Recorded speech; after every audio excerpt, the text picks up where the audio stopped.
Welcome to the Inner Space Project podcast, where we explore the full spectrum of emotions, from joy and love to sadness and fear, taking you on an inner space journey that challenges societal norms, encourages open dialogue, and raises awareness about all the parts of us, including the ones that may seem dark and mysterious. I'm your host, Dr. Patti Ashley, psychotherapist, author, TEDx speaker, and clinical trainer. Thank you for joining me as we navigate the labyrinth of emotions, dismantle stigma, and pave the way for a more compassionate and connected world.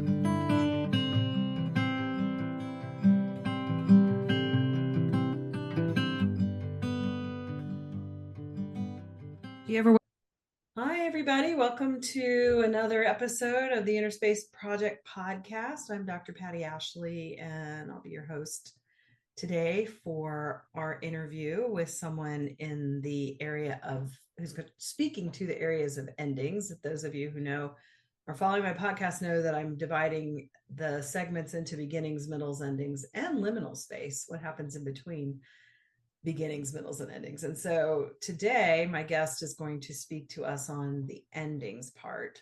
She is a study group facilitator for the Course in Miracles for 10 years in Phoenix. And she's also been a volunteer at the Hospice of the Valley New Song Center for Grieving Children. And she's also the editor of spiritual books. And I'm going to read to you her bio in her own words, where she says, "The business world was my chosen home for 40 years. I have both a BS and an MBA, and I am an analytical thinker and planner. These skills served me well when the world was logical and predictable. My path took a sudden change when my daughter passed away during childbirth. I had no tools to help me process my emotions and climb out of the depths of grief. I could not think my way out of this process and had to learn a different way to live. My journey taught me to live in my heart instead of my head." So welcome, Karen Van Allen, a friend of mine that I met doing her Course in Miracles when I lived in Phoenix. So welcome, Karen. Thank you. Glad Happy to be here. Glad you could be here, because you actually too, you didn't put this in your bio, or writing a book about your experience. Yes. So, which I think is really valuable. And you and I have talked about that, along the way, and how important it is, because, my work with grief and my whole journey with grief and what that means is, it's hard. Grief is a hard thing, right? Yes. And all of my comments, and the questions are all from the research for my book, that outline. Okay. Yeah. So the questions that you sent me. So we're going to start with that. So let's just jump in. I don't know if you want to speak first, though, because what I just read was pretty heart-wrenching in terms of your own experience. So I don't want to put you on the spot, because we didn't really talk about how much you want to share about, your own loss, to get us started, however brief or whatever. But I think it might help connect people into your experience and what you've walked. Well, my experience is fresh in my mind right now, because next week is the anniversary of my daughter's death. But it's been over 20 years, but this week has been tough just in anticipation. And so the emotions come up again. Mm-hmm. But it has been a life-changing event for me, changed the way I live and what I think about and what's important. Yeah. So I'm happy to share that. Yeah, it is. Grief is such it takes us down into the depths, right? In so many ways. And that was how many years ago? 20? Well, my granddaughter is turning 23. Okay, so 23 years ago. Next Thursday. And anniversary dates, I always love to honor them, because I think people think, oh, it's been 23 years. But I love that you started off with that, and that it doesn't matter that it's 23 years. There's something in the body memory on an anniversary date that we know in trauma, there's no time. Mm-hmm. So and to really honor that and have people in your life too that can witness that for you, and I know you have a supportive group of people in your life that I'm sure can. Mhm. But I think the difference is maybe I anticipated the July 4th anniversary for a month out mhm. previously in previous years, but this year maybe it's like the week ahead or when people start talking about their July 4th plans. Yeah, So it's still in front of you, but it's not as intense. yeah. So she died on July 4th. Yeah. Wow. And that's again another one of those deaths that we don't anticipate. I mean, dying in childbirth is one of the more tragic ones, right? I mean, not that death isn't always tragic to some degree, but it's unexpected and really hard. Um so let's go to your questions then. How can I deal with feeling powerless when I think I'm a victim of circumstances? Or you said maybe another way is, what can I do when my life feels out of control? So, Well, they do go together in a way. And I think I was listening to your podcast about beginnings, and in beginnings, we look forward to an identity. We might be a new mom, we might have a new relationship or a new job. And so we want to learn about that and mhm, we want to be prepared. But in an ending, you lose your identity and you're not prepared because most of us don't want to prepare for death, particularly your child's death. Any death is difficult, but you don't want to prepare yourself for that. So sometimes it's a total um, loss of everything. It's the person you lost, it's your identity. And some of in listening to your podcast about beginnings, they mentioned some of the same emotions. There's anger, there's resentment, there's judgment, there's depression, and all of those emotions come up again, but you don't have the joy or the anticipation of a new beginning. That's a big difference. mm-hmm. Well, and the whole thing about, you mentioned being a victim. I mean, I think when things happen to us like that, that seems so Mm-hmm. fair, it's and how do you step out of that victim role? And I know, as a facilitator of Course in Miracles, that's been kind of a big piece of your healing. Um, Mm-hmm. and so, what did you take away from that and in terms of, what you've learned in the course? And I guess I'm asking two or three questions at once, which I tend to do. Maybe shouldn't be Well, doing a podcast if I can't ask one question at a time. But did you feel like a victim when it happened? And then how did the course kind of change that for you? I guess those are the two questions that sort of go. okay. Yes, I absolutely felt like a victim because I moved to from Texas to California to help with the baby. And Mm, my son in law and I did not have a conversation about expectations. And my expectation was that I would be there as a grandma. His expectation, he wanted me to step into his wife's role, my daughter's role, and take care of his house and on and on. So that was a big point of anger and frustration. And I gave up my job. I gave up my apartment, moved across. I just put everything in storage, moved in with him and the baby. And so I really had no money. I was supposed to have a job when I got there, and that fell through. So I was extremely frustrated and angry. And then he decided within 5 weeks he would get remarried. And so then he wanted me to move out um, so that the new wife and her daughter could move in. And I had no job, no money, nothing. So the victimhood just kept growing. And the only way and I had dabbled in A Course in Miracles in Texas. And the only way that I could get through that time was just to surrender, mhm. because I just said, okay, God, I don't have a clue. Mm-hmm. I need help. Mm-hmm. And that's when the help came. And then I found a course group online, and they had a little chat section, and I put in the chat, can anybody tell me what to do with this anger? Because I was just consumed with rage. I mean, I could understand how somebody could be so angry that they would kill somebody. I understood that very clearly because I had such rage. And so then going to a course group, and they said, well, just give your anger to the Holy Spirit. And that's when I said, I'm just going to see if this works because I don't have anything. I had no money to even go get, therapy. It was just like, and I'm in a town with no support system because I didn't know anybody there. Mm-hmm. And it was just like, okay, I don't know what to do.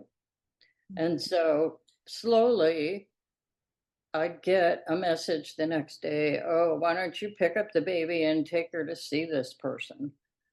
And because one of Jeanette's aunts from my first marriage had said, oh, bring the baby, come visit. And they were about an hour away from where my son-in-law lived. So I picked up the baby that day, and we drove over and visited this aunt and uncle, and they said, we have empty bedrooms here. And I didn't even tell them my story. I didn't tell them anything that was going on. And they offered me a room that I could stay there. So I stayed there for a couple of months while I was trying to find a job. Mm-hmm. But it was just like incremental little steps that kept, me moving forward. I still didn't ever find a job. Um, and I finally had to leave town and go move in with my family. And not to mention, you're grieving the loss of your daughter through all of this. Well, I hadn't even started. I didn't realize that. At the time, I was just purely in survival mode. Yeah. And I realized, and people said, you're doing really well. And what I didn't realize is that I wasn't grieving until I finally got to a place where I felt safe enough to grieve. Mm-hmm. And I wasn't worried about where I was going to sleep or what I was going to eat. Right. But Right. I had to leave her there Yeah. and come to Phoenix. And it felt like they won. Yeah. So tell us about the course for people who don't know what the Course in Miracles is. I know that's a huge question and kind of hard to answer because I think languaging it is challenging, but tell us a little bit about it and how it helped you then in terms of not feeling like a victim. Okay, the Course teaches us to be peaceful. And I was like the farthest on the continuum away from peaceful as you could get. Mm-hmm. And it teaches us to do that by forgiving. Mm. And I was not ready to forgive. I thought my son-in-law I wanted to blame him. Mm-hmm. Mm-hmm. And then the new wife tried to she did cut off my access to my granddaughter. So it just kept snowballing. And it took me 5 years before I said to the Holy Spirit, okay, I am willing to forgive her. Mm-hmm. And the message I got was that I should look at this woman as if God picked her out to raise my granddaughter. Mm-hmm. And that was a huge shift in perception. Yeah. Yeah. Instead of looking at her as the bad guy, I had to go, oh, Right. you're supposed to raise her. Yeah, which is a really hard thing for us humans to do, to be able to step out of our ego mind and our fear and our, emotional states into that place of seeing something from a higher perspective. Right. Right. And when I got to the point in grief where you have to accept that things are the way they are and you can accept the death, then I had to say, okay, if I can accept that, then maybe I need to accept that my granddaughter is in her right place, Hmm. Yeah. which of course I didn't want to do because Yeah. my son wanted to raise her. They had a daughter around the same age, but it just felt like our whole family got cut off. Yeah.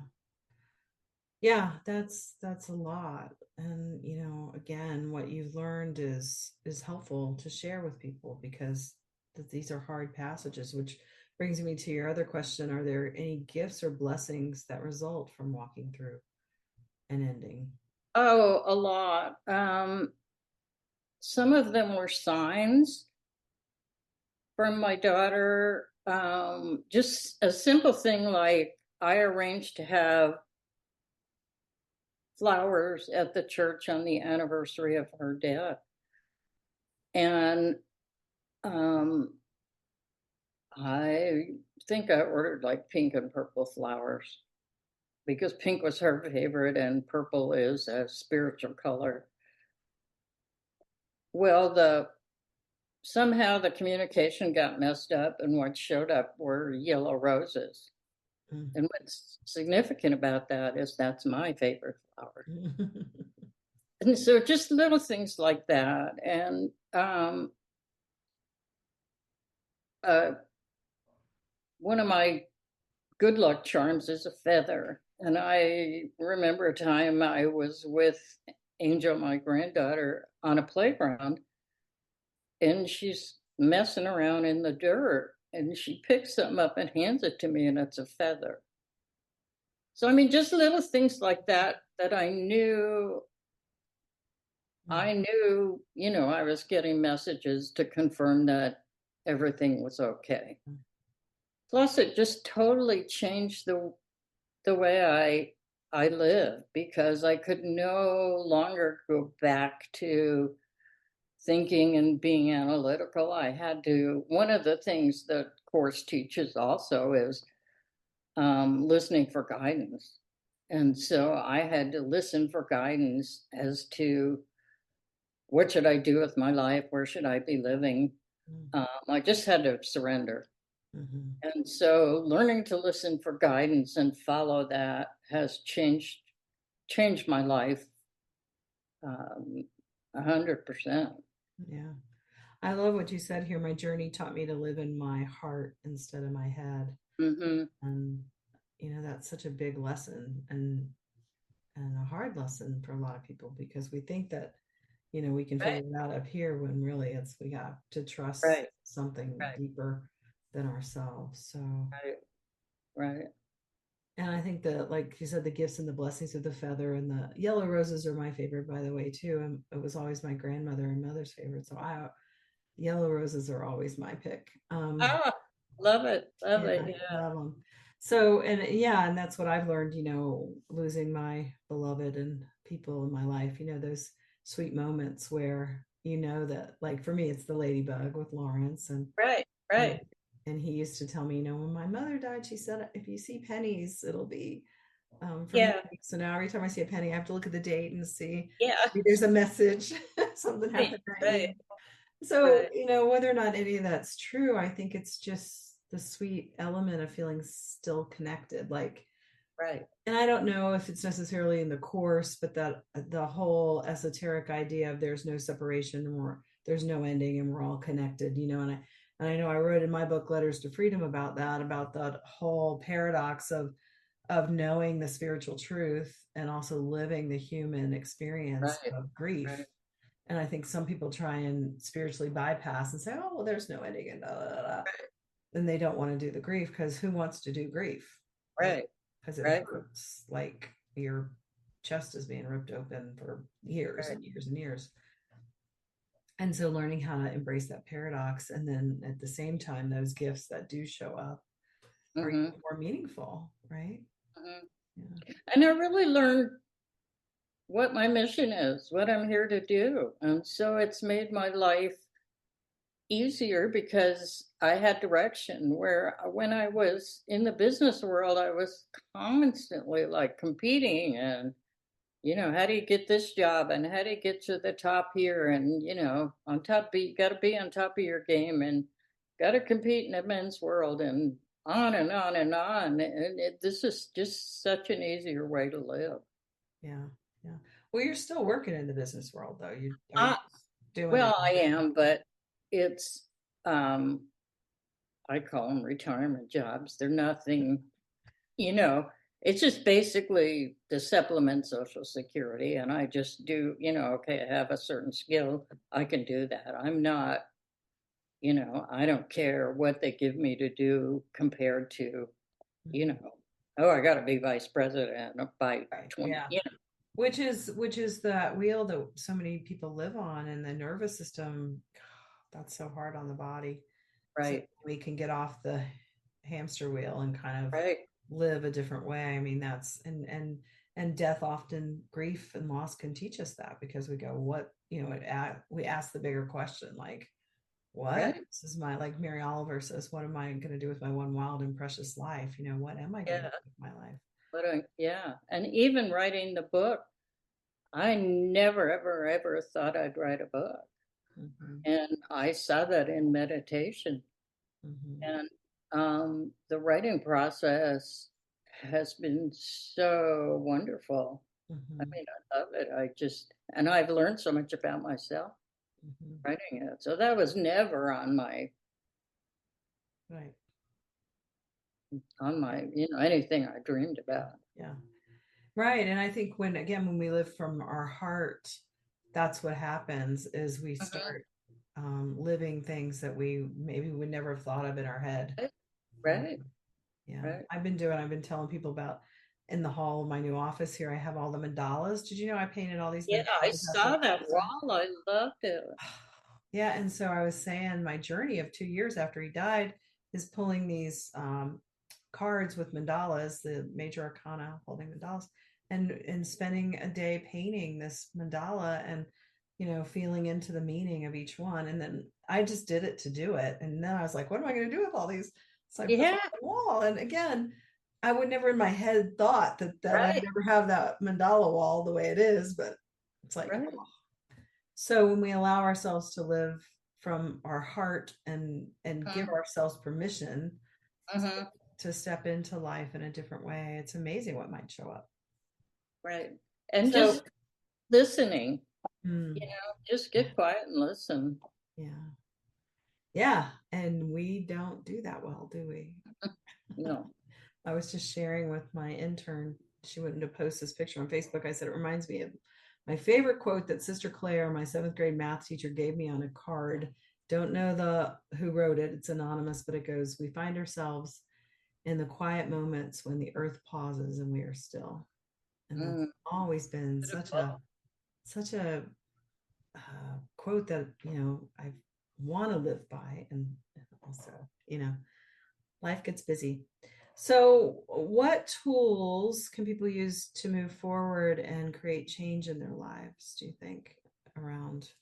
The biggest one for me is to change your thinking Hmm. and set an intention, because after grief, we can't go back. You have to create something new. And the universe will do that by default. So Hmm. I think it's important that we decide what's valuable to me now. What do I want in my life? And I like the concept you brought up in beginnings about reframing things. And so you can look at your life now and say, okay, I can reframe this into something that I want. Hmm. And um, it takes a lot of introspection. I shouldn't say a lot, but you need to decide what's important to you. Hmm. I think that changes after grief. Yeah. Uh, Yeah. things are, petty things aren't important anymore. But Yeah. it's like, okay, this is my life. I might have a finite amount of time left, and what do I want to do with it? Yeah. So Yeah. I think you can move forward on that path So, rather than just waiting for things to happen.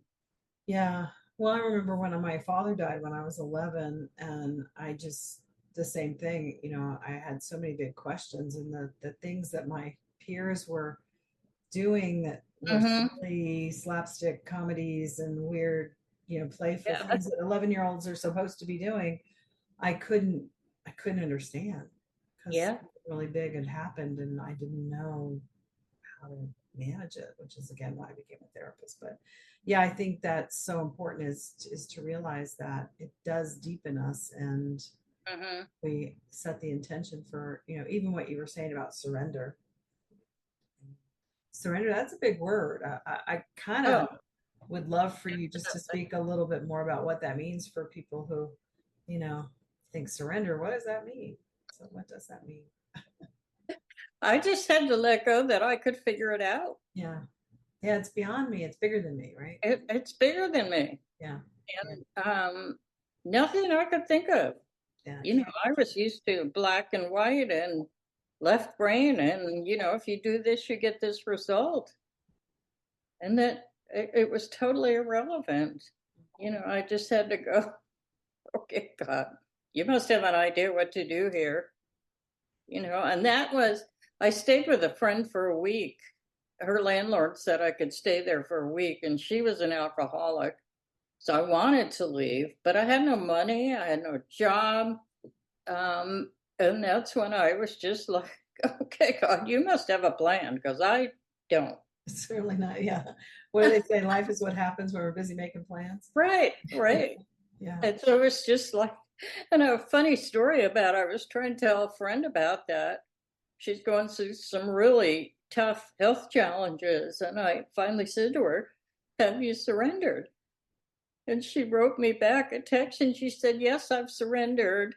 And then, like 2 lines later, she goes, my plan is to meet with these two people next week. And I went, you didn't surrender. You're making a plan. I didn't tell her that, but like, let go of your plan. That's a great story because it is. It's really hard to do. Oh, Surrender it is a is. big word. It's a Well, and we're big. taught to, take care of ourselves and figure it out and Mhm. make it happen, Yeah, strategize. right. And really, when the synchronicity and serendipity happens, is when we completely let go of the reins and just Right? see what Right? shows up. But Right? yeah, it's hard for me. It's hard for all of us, I think. So, well, I've got a couple questions that I ask all my guests about inner space, but I want to just see if there's anything else you want to share with our listeners before we move on to that Um, piece. no, but here's my joke Okay. about when you're in the midst of grief. And I wrote, well, I'm depressed now. I think that's good because I'm not in denial anymore. I should be happy I'm depressed. Yeah, I like that. That's so true, right? I mean, that's why I love my job so much. It's like, my job, what was it Chris Winkelester says is, my job is to help you feel bad in order to feel good. Yeah, right, right. Because we have to. I mean, that denial will really keep us stuck and will really Mhm. affect us in so many ways. And so as a surrender too to the grief, right? It's like, I mean, I've had some big losses in my life, and I finally just would allow myself to just cry for days. And, Yeah. my friends would get concerned, and Hmm. I had to like kind of not listen to them because Right. they want to make it stop. We want to make it stop instead of it is what it is. And how do I'm going to cry till like, and that's what I learned when Lawrence died. I'm like, okay, I've been a grief counselor now for years. I've learned about grief, and I'm going to cry until I'm not crying anymore. And you eventually do, but it takes years. I mean, like I Right. didn't cry nonstop, but I'd go to work, I'd Right. cry the whole way to work, I'd dry my eyes, and I'd work, I'd show up, and then I'd cry the whole way home and cry all night long. I did that for months. So No, unfortunately, which is why, I wanted to be part of the Grief Retreat Center, and I interviewed Ted a while back, the founder of the Grief Retreat Center, because that's all I could think is there should be a place where people can go and be mm, held, and there isn't. I certainly didn't have it. Um, so Anyway, so yes, that is funny. That's very funny. It's a good thing you're not in denial anymore. I know. Welcome to the world of grief. Ah. Right. All right, so this my project here, the Interspace project, is really about helping people understand these parts of themselves that I don't think we've really taken time to explore because life has been shorter, and now we live longer, we have modern conveniences, we have technology, and so what are your thoughts about exploring the inner space or the place inside of us that contains the full spectrum of emotions from joy and love to sadness and fear? What are your thoughts about exploring inner space? I think we have to, because to me, what you see outside in your life is only a reflection of what's going on inside of you. And so there have been times when I've said to myself, okay, I see this person who's in my life, and if I could describe them in 2 words, it was like mistrust and something else. And I realized that's what I'm thinking because Mm-hmm. that's what I'm seeing. So I think if we don't explore the inner, we're Mm-hmm. not going to change the outer. It's like rearranging the deck chairs on the Titanic. You have to go inside and say what's really going on before Yeah, anything's going to change externally. right. Yeah, the outer reflects the inner, is what I've heard in Mhm. the past. And I think that's so true. So how do you think raising mental health awareness impacts individuals and communities? I think we need to be comfortable talking about Mm-hmm. our emotions and helping each other. Mm-hmm. And I think I have a friend right now who's debating about getting help. He has OCD, Mm-hmm. and he's having a tough time functioning, and he feels like he has a lot of regrets of things that didn't happen in his life. Mm-hmm. But there's such a stigma about him getting help. Mm-hmm. He doesn't want it on his record. He wants to go in the political arena at some point, and Right. he's afraid that's going to limit what he does. And I watch him struggle with that. Mm-hmm. And that's a big motivation behind me doing the Inner Space Project, is because I want to make it more accessible and not so stigmatizing. Because I think that, I don't really think that, I mean, if we talk about mental illness and severe mental illness, there's a very small percentage of the population that are non-functional and maybe psychotic, schizophrenic, Mhm. severely mentally ill. That's a very small population. But then there's a huge group of people who have symptoms of certain Mhm. things, which I think get worse because we don't have an understanding of them. Like Carl Jung used to say, what we resist persists and often grows stronger. So if I, like with grief and depression, I'm not in denial, now I'm in depression. If we don't talk about that and make it and normalize it, then that's when it becomes pathologized. We Mhm. pathologize a lot of things that I think aren't pathological, is my, I don't know, my opinion. But anyway, yeah. So regardless of what's going on or how severe whatever our emotional state is, to just take the shame and judgment and everything that we have out of it. Let's just talk about it. Let's talk about Right. all these parts of Right. us.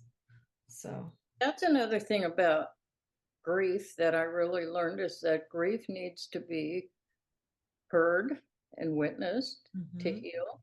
mm-hmm, And if you grow up in a family that doesn't talk about emotions mm-hmm, and you don't have anywhere to discuss them, mm-hmm, it then it's like, oh, I got to talk about this.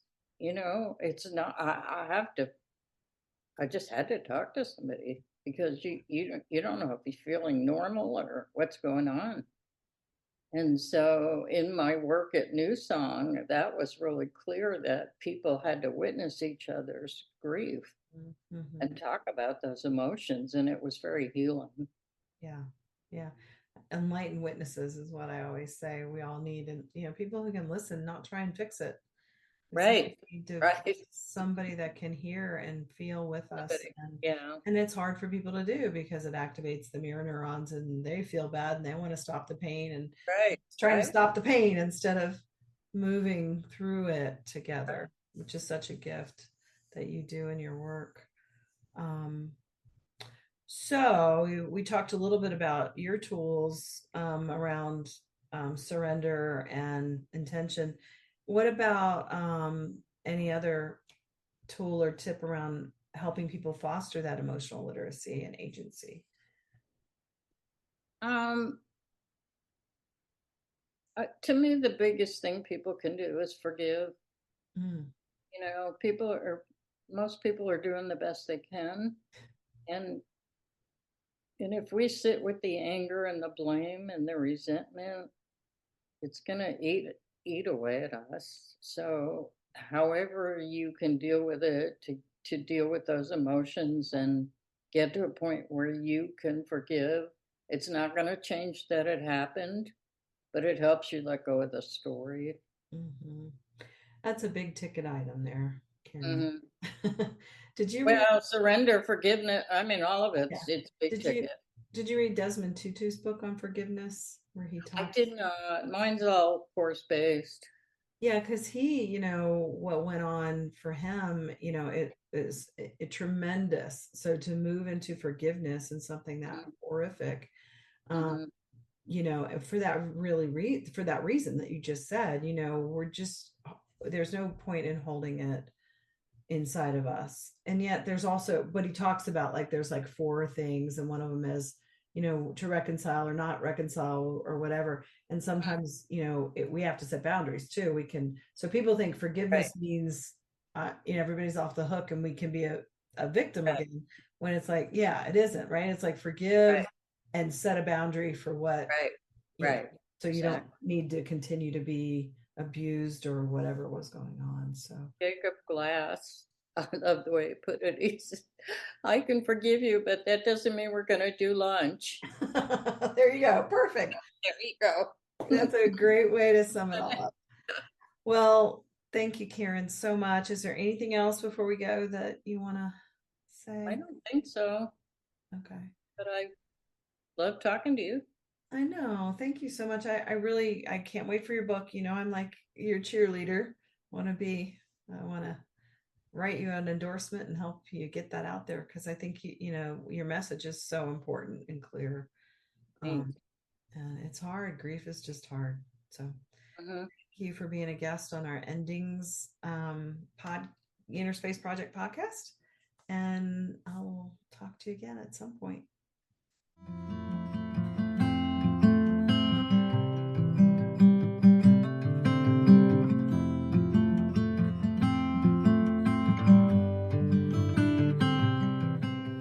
Welcome to the Inner Space Project podcast, where we explore the full spectrum of emotions, from joy and love to sadness and fear, taking you on an inner space journey that challenges societal norms, encourages open dialogue, and raises awareness about all the parts of us, including the ones that may seem dark and mysterious. I'm your host, Dr. Patti Ashley, psychotherapist, author, TEDx speaker, and clinical trainer. Thank you for joining me as we navigate the labyrinth of emotions, dismantle stigma, and pave the way for a more compassionate and connected world.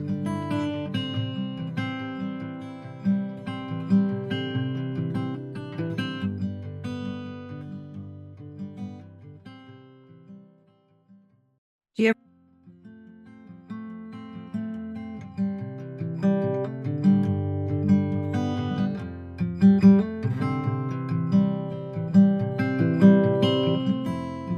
Thanks for tuning in. I hope you enjoyed this inner space journey, and we'll come back again for the upcoming episodes. For more information about the Inner Space Project and all the other offerings I have for you, please visit my website, www.pattiashley.com, PATTIASHLEY. Thanks again, and I'll see you real soon.